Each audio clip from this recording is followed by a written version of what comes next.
Je suis la vérité, Jean 14,6.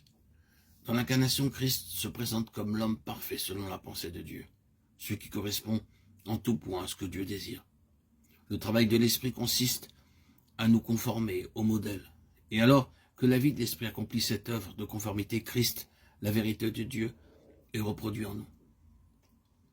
Nous ne serons jamais une vérité en nous-mêmes. L'homme naturel a été jugé sur la croix et crucifié. Ce n'est pas cet homme-là qui devient une vérité, non.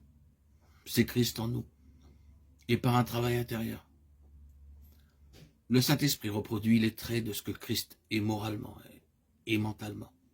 Nous avons à découvrir que nous ne sommes pas du tout ce qu'il est. Sa vie est une chose, la nôtre en est une autre. Ce n'est pas que notre union avec lui, en étant un avec lui, dans ce qu'il y a de plus profond dans notre être, en laissant l'Esprit réaliser son œuvre, que cette conformité s'accomplit. La croix agissant par l'Esprit avec notre plein consentement brise l'homme naturel dans les parties les plus secrètes de l'être. La vie divine doit pénétrer l'homme intérieur, le gagnant et le remplissant, afin que Christ soit le centre et au centre de tout notre être. Alors les traits de l'homme céleste sont façonnés par cette vie. Durant toute la durée de notre vie, nous aurons à découvrir combien Christ est la vérité, le voir toujours plus pour être davantage saisi par lui.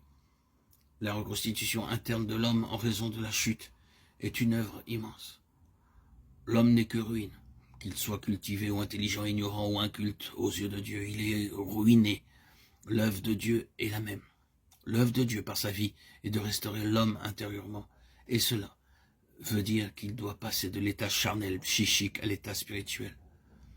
Nous n'ajouterons rien à ce sujet. Je suis la vie, Jean 14,6. Cette déclaration signifie que Christ est le seul qui possède la vie en lui-même. Christ est la vérité, en raison de ce qu'il possède la vraie vie. Tout ce que nous devons devenir par l'œuvre de l'Esprit est possible par sa vie.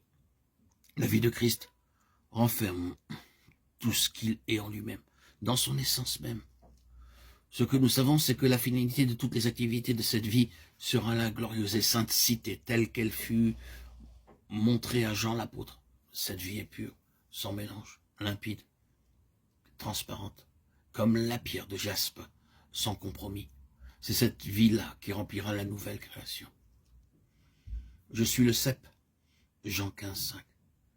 Comme le cep porte les sarments, de même nous sommes issus de lui. Le sarment ne fait aucun travail. Il reçoit la sève nourricière par le cep, afin de porter du fruit.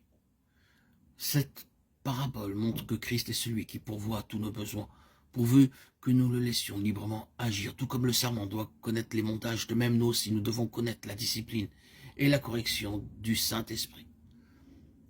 Le sarment demeure attaché au cep, nous aussi en demeurant unis à Christ par la foi.